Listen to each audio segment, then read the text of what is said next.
Hello everybody. Well, we've been talking about achievements, and when I was a little girl there used to be a programme called The Generation Game on television, and one particular Saturday evening when it was on, there was a woman making roses, and that was what I learned to do the very next day. So Georgia and I decided for our achievements this week we were going to make a clay rose. So what you need is 2 egg cups full of water, you need some air drying clay, a knife, and we're using cheese boards to put the clay on. George's is a bit bigger than mine, and I think it might even still have cheese on it. So you take a piece of clay. George, just show your clay, mould it in your hand a little bit. It needs to be moist, and you'll probably see we're sat in front of the fire because it's freezing outside. So chances are this is going to dry quite quickly. So make sure that your clay is properly covered up so it doesn't dry out too much.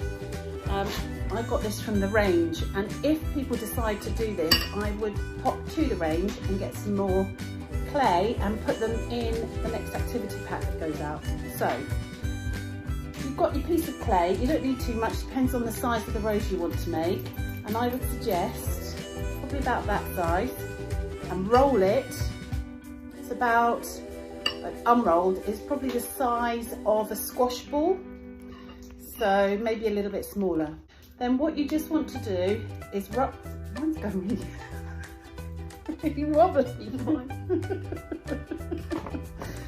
So when it's, so we've now got our long piece of rolled out clay.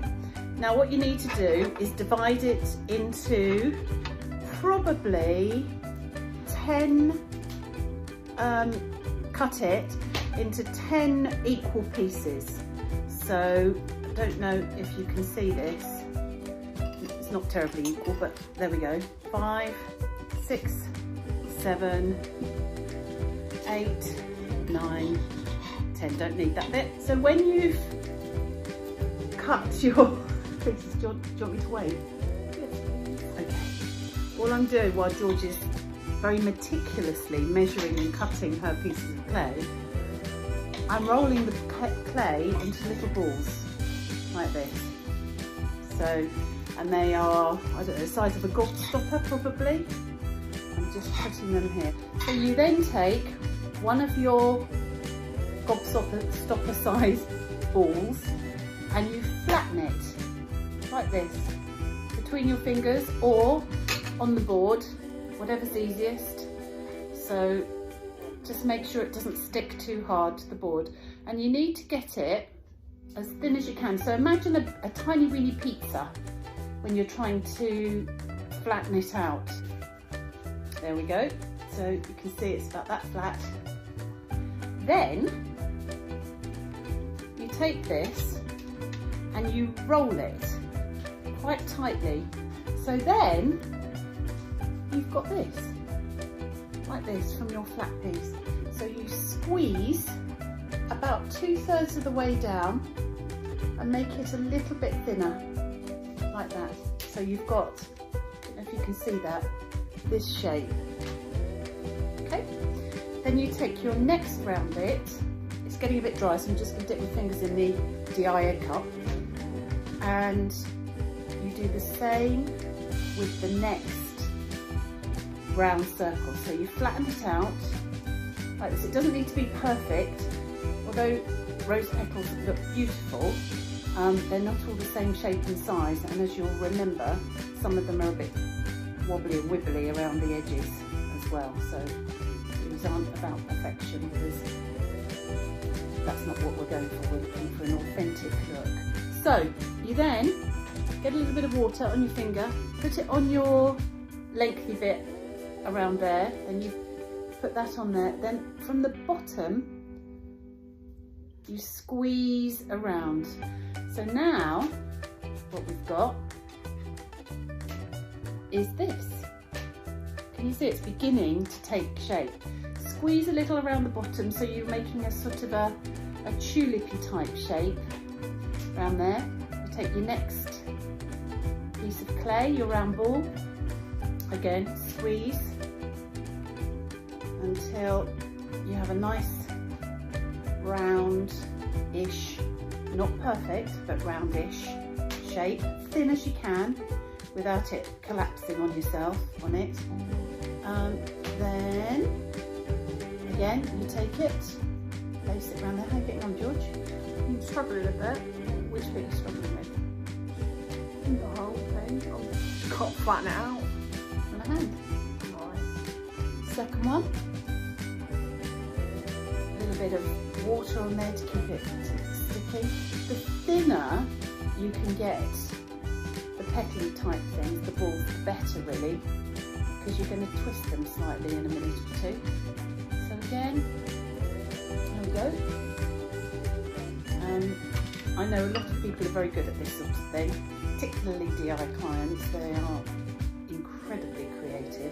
I know if anybody else does do this, we need to get everyone to send their pictures in of theirs, because I know how good they'll be. The other thing is you can do, like, you know, rose petals, they do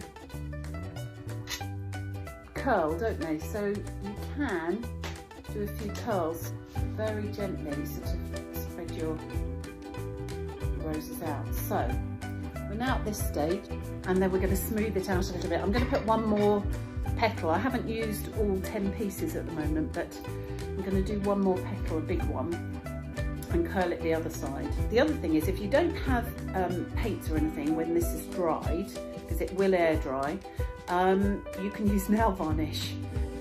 But I think we've actually got some acrylic paints at DI that we can pop round to you, as well as the clay. So there we have a rose. Now, just to straighten it out a little bit, I've got a wet finger, and I'm just blending in the clay. I don't want to blend it in too much, because obviously you can see petals, so it doesn't need to be hugely long. Do you know what? I made one of these for my grandmother when I was about 7 or 8, I think. And when I lost her quite some time ago now, she was 90 when she died, I found the rose I'd made her in her special treasure jewellery box, and she'd kept it all those years as something, well, it was sentimental really. This is my rose. Aww. And I'm going to leave it by the fire actually, because it will dry quite quickly then. Usually takes about 24 hours to dry, and then you can paint it or do whatever you want to do with it. There we go. So I have to say, I've got a contrast. Pass me that, George.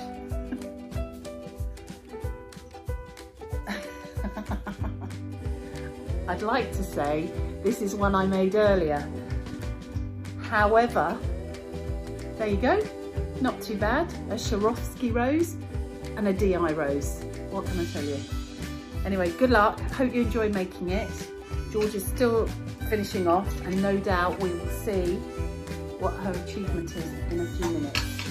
Alrighty, take care. So if you decide to make a DI rose along with growing your DI sunflower, let us know.